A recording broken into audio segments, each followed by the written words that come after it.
We're calling it Family Night at the Cross. Good Friday, as Mark alluded to a while ago, commemorates the crucifixion of Christ.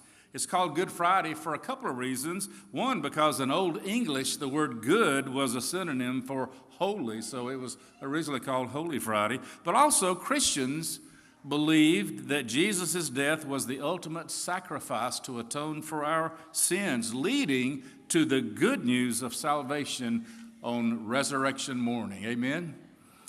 Have you ever wondered why Jesus had to die on a cross? That's what we're focusing on tonight. Why did Jesus have to die on the cross? What does it mean for us? Well, Jesus died on the cross because we live in a broken world. When Adam and Eve first sinned in the Garden of Eden, it had a catastrophic effect on all of God's creation. You might say that God's perfect world became broken, and we became alienated from the God who made us. Christ came to fix that, to build a bridge between sinful man and a holy God. And he came to restore that perfect relationship with God once again. You know, the only way that he could do that was to pay for our sins on the cross. And on the cross, he took the punishment that I deserved. He took your punishment upon himself as well. There's a verse in the Bible that says he made him who had no sin to be sin for us, so that in him we might become the righteousness of God. So we become the righteousness of God. We become right in the eyes of God because Jesus, who knew no sin, was made sin for us. He put all of our sins upon himself when he died upon the cross. Jesus became our substitute, our replacement. He died as a holy, perfect sacrifice for our sin. When you break the law, you have to pay a penalty, whether it be speeding or robbery or murder, whatever it is you've done, you got to pay the penalty for that. And when you break God's laws, you have to pay God's penalties. And the Bible says the wages of sin is death. And they're talking about not just physical death, but spiritual death, eternal separation from God in heaven. So somebody's got to pay for all the things that I've done wrong. And so Jesus, the Son of God, in his unconditional love said, I will pay for your sins. Everything that you've ever done wrong or ever will do wrong, I will pay for those sins upon the cross. And when Christ died, our sins were wiped out. It's like going to a restaurant and finding out that somebody's already paid the bill. You can just sit back and relax and enjoy the meal. On the cross, Jesus said, as we just saw, it is finished. Tetelestai. It means paid in full. Why do bad things happen to good people? That's the number one question that I hear. Why do bad things happen to good people? And my response is bad things happen to good people because bad things happen to all people. And the reason that bad things happen to all people is because of the brokenness of the world in which we live. A world that's full of sin and rebellion against a holy God. When sin and evil entered the world, along with it came a host of problems. Some of the biggest includes sin and guilt. You know, none of us are perfect. We all make mistakes. We all do dumb things. And so we walk around with this guilt all the time. And the problem with guilt is you can't feel guilty and feel happy at the same time. It's one or the other, right? And so we live with that, and it causes a feeling of worthlessness a lot of times. And then there's addiction. There are things that you know are not good for you, but you do them anyway, right? We call them bad habits. And often they're called addictions. And you know, all of us act in self-defeating ways that ruin our relationships and our health. And then there's alienation. A lot of people feel disconnected from others, from their friends, from their family, their spouse, from God. Somebody said we call it loneliness because it's the greatest generation of loneliness in the history of humankind, in spite of all the social media that we have. And then there's meaninglessness. A lot of people just kind of drift through life with no goal, no purpose, no direction, no meaning. They don't know where they're going. They're just existing.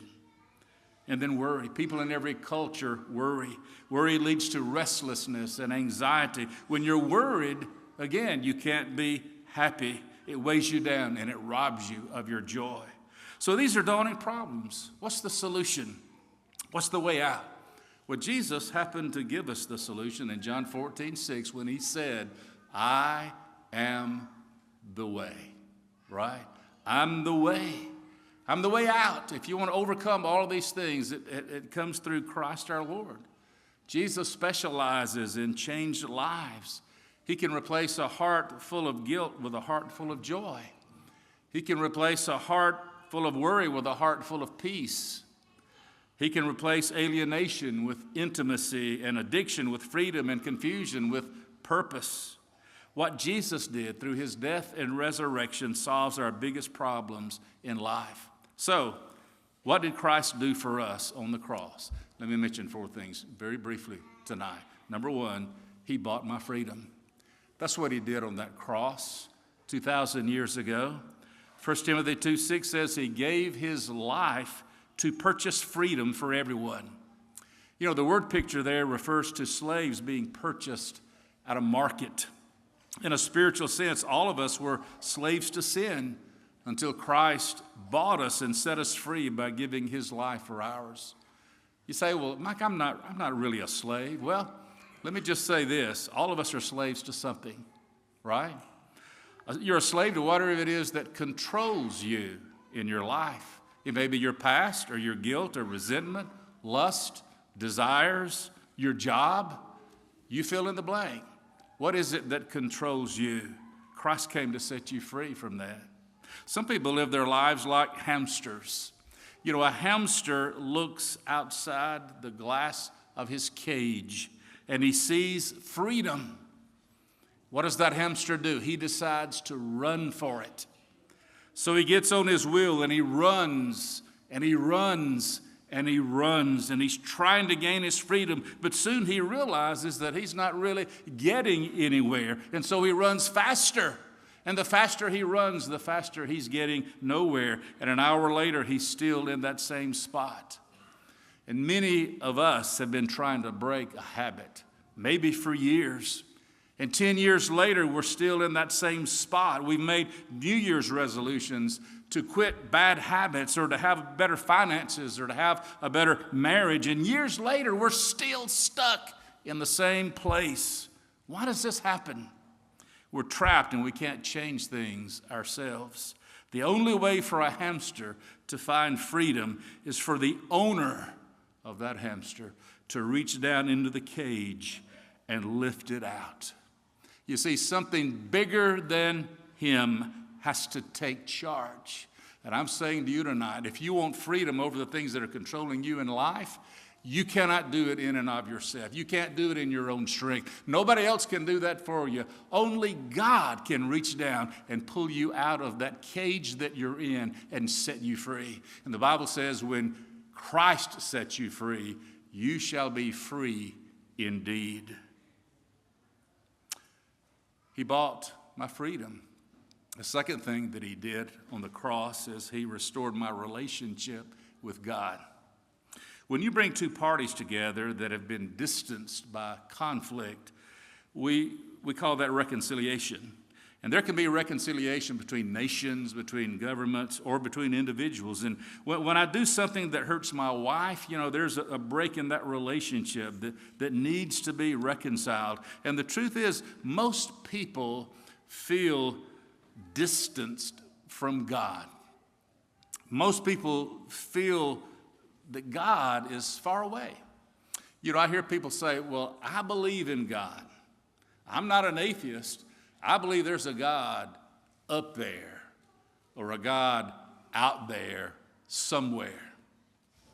And he created us and he put the world in motion and he's still out there somewhere, but he's not right here with me. Well, nothing could be further from the truth.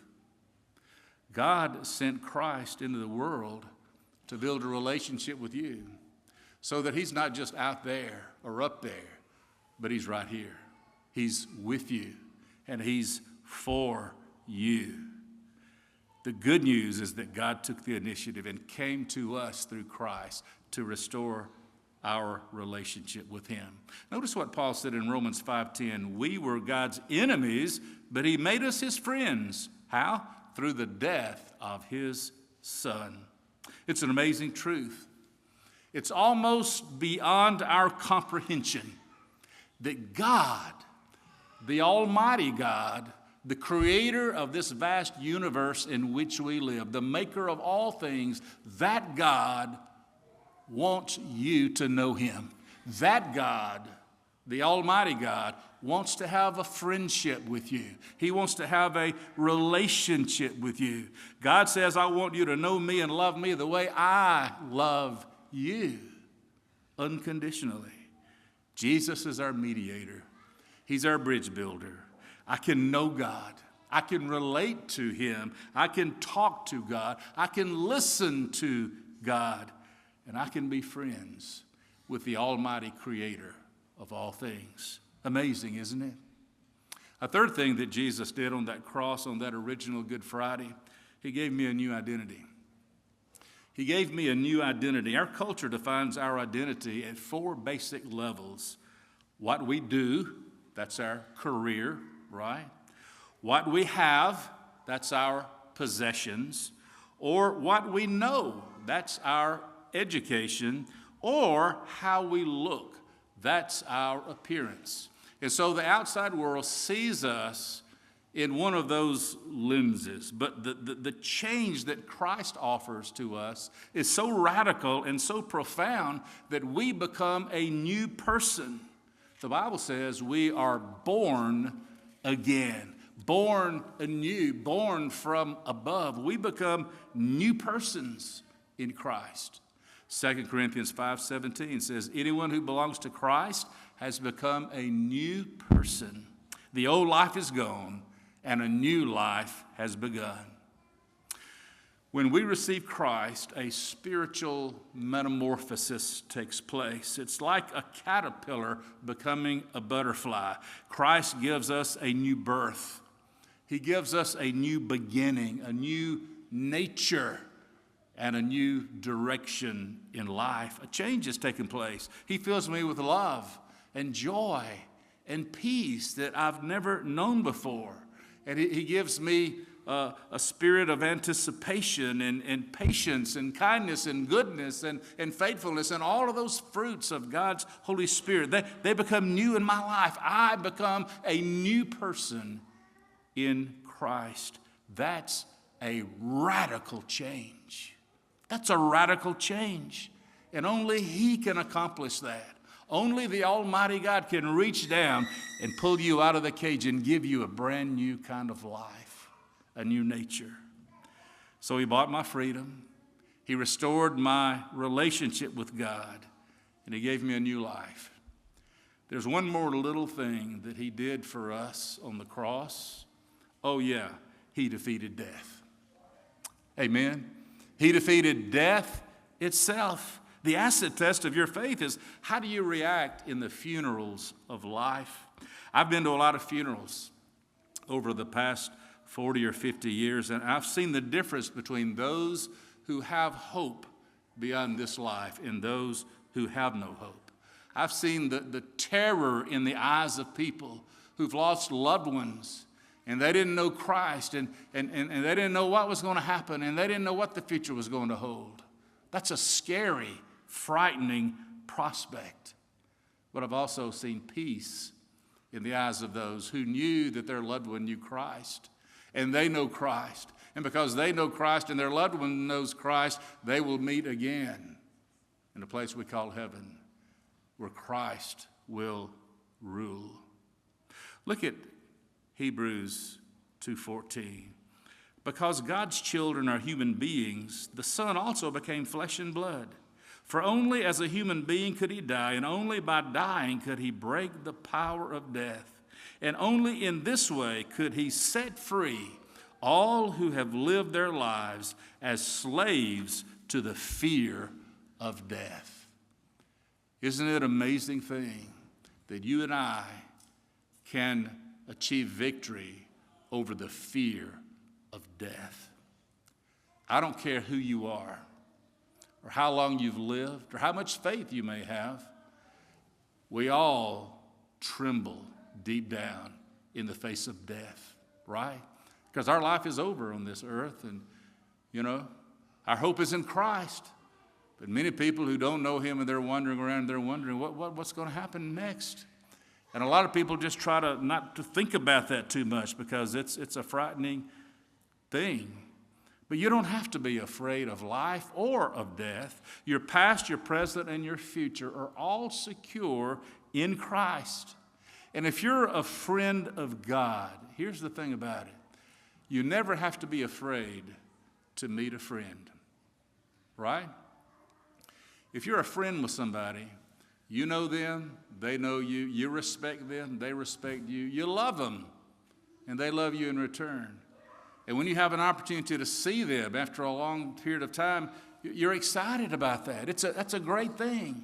We don't have to be afraid to meet our Creator. In fact, somebody said, you're not ready to live until you're ready to die.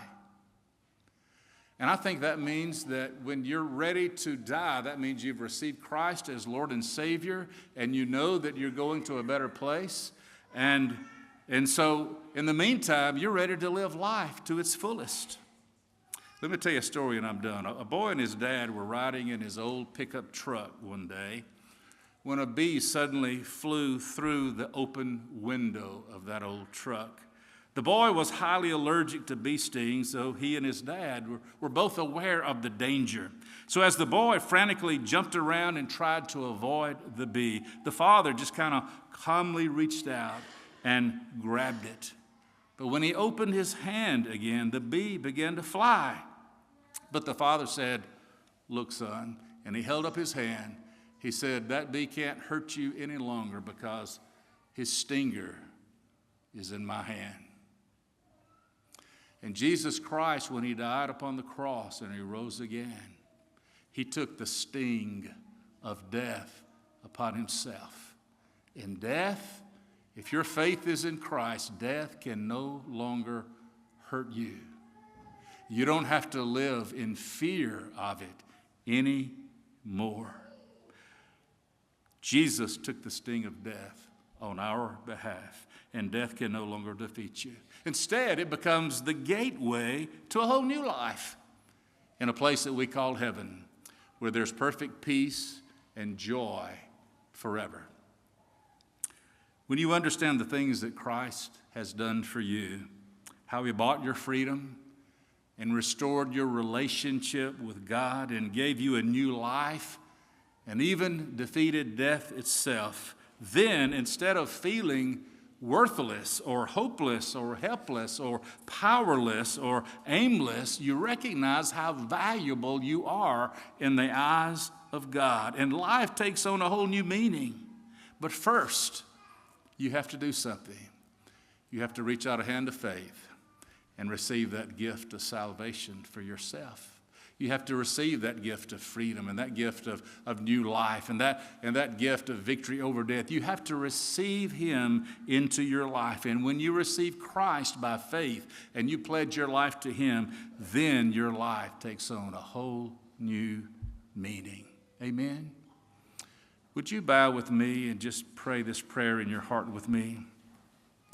Would you say, dear God, I believe Jesus Christ was who he claimed to be, your son, and that he proved it by rising up from death. Thank you, Jesus, for dying for my sins on the cross. I want to get to know you personally and experience the freedom that you have to offer.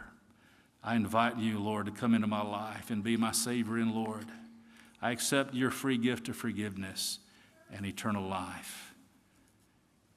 If you're here tonight, and maybe you're already a believer, but maybe you just need to recommit, rededicate your life to the Lord, this is your time to respond in faith.